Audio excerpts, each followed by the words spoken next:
Hello friends, welcome to our YouTube channel Vakde's World of Concept. So friends, today we are going to study our 10th chapter, Force and Types of Force.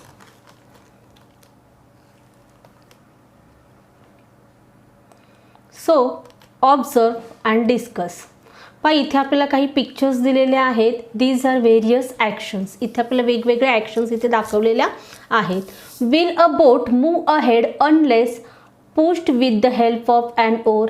आता जर आपण बोट पाहिली तर बोटला जो वल्ला वापरतो आपण ओर्स, त्याला जर तुम्ही पुश केलं नाही, जर पाणी तुम्ही मागे ढकललं नाही तर ती बोट चालेल का? Who exert force to move a bullock cart forward. आता बुलक कार्ट जी आहे ती पुढे जाण्यासाठी, बैलगाडी पुढे जाण्यासाठी कोण फोर्स ॲप्लाइड करत असतं? तर आपल्याला माहिती आहे बैल काय करतात, त्यांचा फोर्स ॲप्लाइड करतात, तेव्हाच ती बुलक कार्ट काय होते, पुढे जाते. What makes the ball move during a game of football? How does its direction change? आता पहा, फुटबॉलच्या गेममध्ये जर तुम्ही पाहिलं तर फुटबॉलचा जो बॉल आहे, फुटबॉल तो हालचाल कशी करतो किंवा त्याची जी डायरेक्शन आहे ती कशी चेंज होते ते आपल्याला माहिती आहे. जेव्हा आपण किक करतो म्हणजेच आपण त्यावर काय अप्लाय करत असतो, फोर्स अप्लाइड करत असतो. Will the wheel go forward if it is not pushed with a stick. पहा, जर स्टिकच्या साहाय्याने तुम्ही जर ह्या व्हीलला पुश केलं नाही, म्हणजे ढकललं नाही, तर ते चाक पुढे जाईल का? जाणार नाही, कारण ते चाक पुढे जाण्यासाठी सुद्धा आपल्याला काय करावं लागतं, फोर्स अप्लाइड करावं लागतं with the help of stick. When we kick the football coming in our direction towards the goal, we apply force.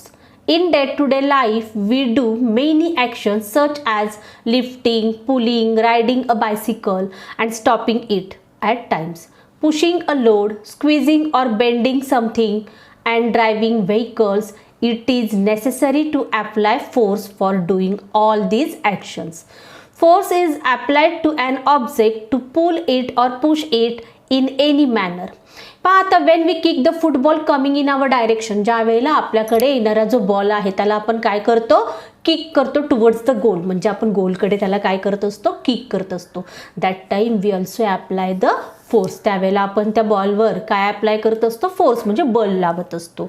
In day to day life we do many actions. अशा प्रकारच्या वेगवेगळ्या actions आपण आपल्या day to day लाईफमध्ये करत असतो. Such as lifting असेल म्हणजे उचलणे, पुलिंग असेल ओढणे, रायडिंग अ बायसिकल असेल सायकल चालवणे, किंवा स्टॉपिंग इट किंवा सायकल थांबवणे, त्यावेळेस ब्रेक दाबतो त्यावेळेला सुद्धा आपण त्याच्यावर काय अप्लाय करत असतो, फोर्स अप्लाय करत असतो.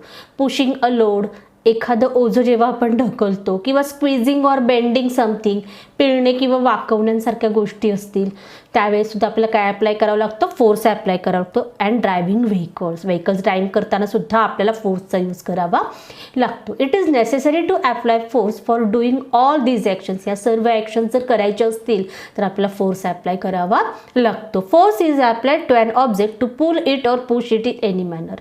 म्हणजे तुम्हाला फोर्स कधी लावावा लागतो, जेव्हा एखादी वस्तू तुम्हाला पुढे ढकलायची असेल किंवा ओढायची असेल, अशा वेळेला आपल्याला काय वापरावं लागतं, फोर्स, म्हणजेच तुम्हाला जोर त्याच्यावरती लावावा लागतो.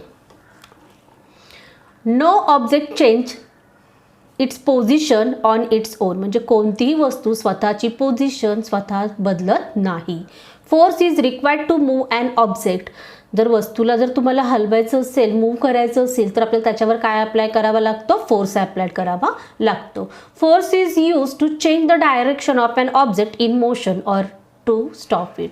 म्हणजे एखादी जी वस्तू आहे, जी मोशनमध्ये गतीत असणारी वस्तू जी आहे, तिची डायरेक्शन, दिशा बदलण्यासाठी किंवा तिचा वेग थांबवण्यासाठी आपल्याला काय अप्लाय करावं लागतं, फोर्स. इथे फोर्सचा यूज आपण करतो. कॅन यू टेल, तुम्ही सांगू शकाल का, what happens when you hold the two ends of spring and pull them apart. जर तुम्ही स्प्रिंगची जी स्प्रिंग आहे, स्प्रिंग जेव्हा तुम्ही स्प्रिंगचे दोन्ही टोक जर हातात घेऊन ती जर ताणली तर काय होईल, तर काय होईल, इट चेंज शेप. त्याचा शेप काय होईल, चेंज होईल. इथे दाखवलं आहे पहा चित्रामध्ये, जेव्हा तुम्ही स्प्रिंगचे दोन टोक हे करता ओढता त्यावेळेला स्प्रिंग काय होते एक्सपांड होते, म्हणजे तिचा शेप काय होतो चेंज होतो. What happens when a blacksmith hammer a red hot piece of iron. आता हा जो ब्लॅकस्मिथ आहे म्हणजे लोहार जेव्हा गरम तापलेल्या लोखंडावर काय करतो हॅमर म्हणजे हातोड्याने तो ठोकतो, तर काय होतं तर त्या लोखंडाचा म्हणजे त्या आयर्नचा शेप काय होतो चेंज होतो. Changing the shape of an object. Force is necessary to change the shape and object. म्हणजेच फोर्स म्हणजे बलाची गरज कशासाठी असते तर एखाद्या वस्तूचा आकार बदलण्यासाठी सुद्धा आपण काय करतो फोर्स ॲप्लाइड करत असतो. टाइप्स ऑफ फोर्स आपण पाहणार आहोत म्हणजेच बलाचे प्रकार. Muscular force. मस्क्युलर फोर्स म्हणजेच काय स्नायुबल. In all the actions shown in the picture 10.1, the movement take place with the help of the bones and muscles in the body. The person in the picture alongside is lifting the weight by using muscular force. पहा आता आपण 10.1 मध्ये आपण काही pictures पाहिले होते. बोट चालवणं असेल किंवा बुलक कार्ट होती किंवा जे फुटबॉल खेळणारा मुलगा असेल, या सगळ्यांमध्ये आपल्याला या सर्व मुवमेंटसाठी काय करावे लागलेले आहे बॉडी मसल्सचा यूज करावा लागलेला आहे. म्हणजे जो फोर्स आपण ॲप्लाइड केला तिथे आपल्याला मसल्सची ताकद तिथे लावावी लागलेली आहे.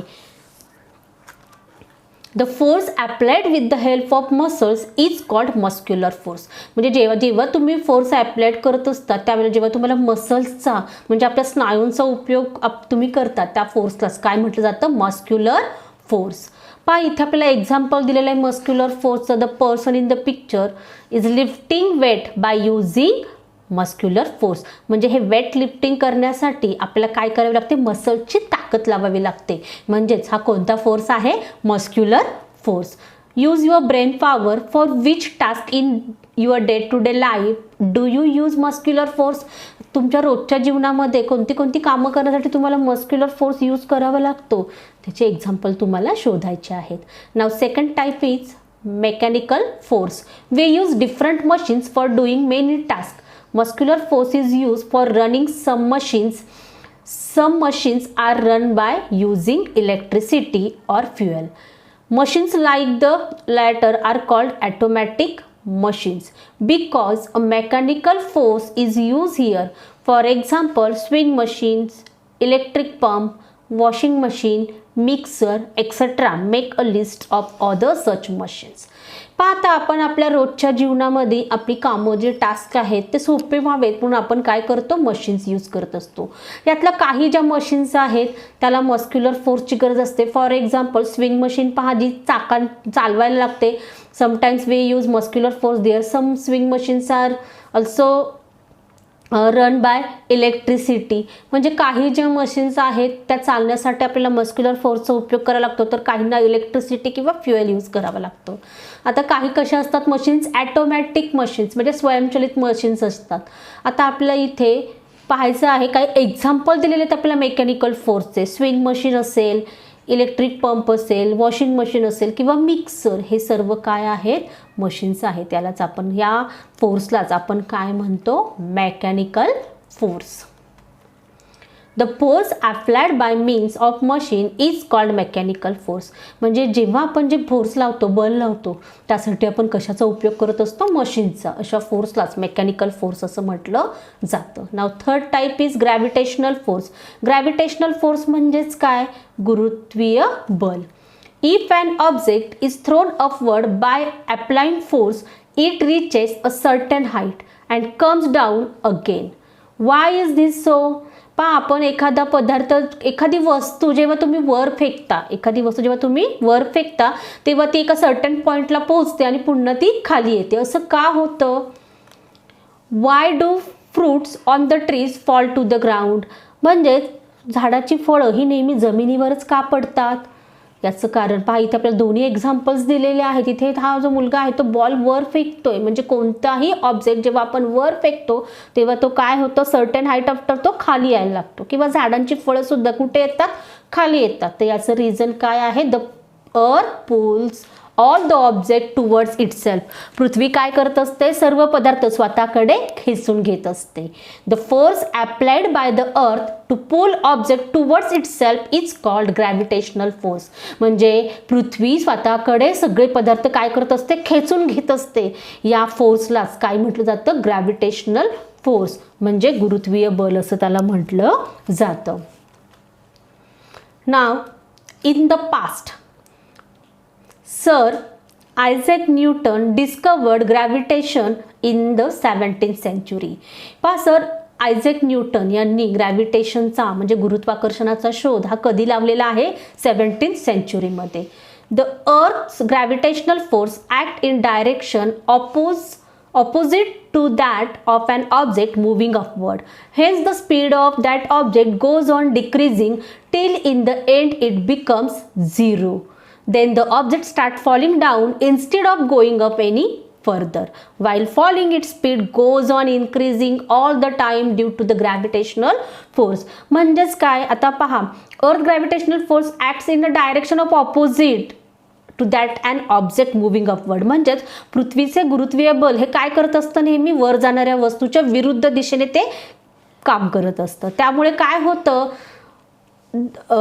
वर जाणारी जी वस्तू आहे ती ठराविक काळानंतरनं म्हणजे जेव्हा ती तिथे पोहोचते तेव्हा ठराविक अंतर ती गेल्यानंतर शेवटी ती काय होते, शून्य ठिकाणी जाऊन ती पुन्हा काय होते, खाली येते. म्हणजेच काय, hence the speed of that object goes on decreasing till in the end of become zero. म्हणजे ठराविक पोझिशनला जेव्हा ती वस्तू वर जात असते तेव्हा तिचा स्पीड काय होत जातो, डिक्रीज होतो, हळूहळू कमी होतो आणि एका सर्टन पॉईंटला तो तिथे थांबते ती वस्तू. म्हणजेच ती झिरो, इट बिकम्स झिरो आणि नंतर ती पुन्हा काय होते, खाली पडायला सुरुवात होते. While falling it speed goes on increasing all the time due to the gravitational force. आणि पृथ्वीच्या गुरुत्वाकर्षणाच्या फोर्समुळे, गुरुत्वाकर्षण शक्तीमुळे ती वस्तू जेव्हा वरनं खाली येत असते तेव्हा तिचा स्पीड काय होत जातो, इन्क्रीजिंग होत जातो म्हणजे वाढत जातो.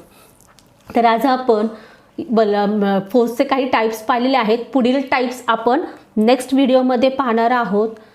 सो फ्रेंड्स, जर तुम्हाला आजचा व्हिडिओ आवडला असेल तर like our video and share to your friends. आणि जर तुम्ही अजूनही चॅनलला सबस्क्राईब केलं नसेल तर subscribe to our YouTube channel Wakde's world of concept. Thank you.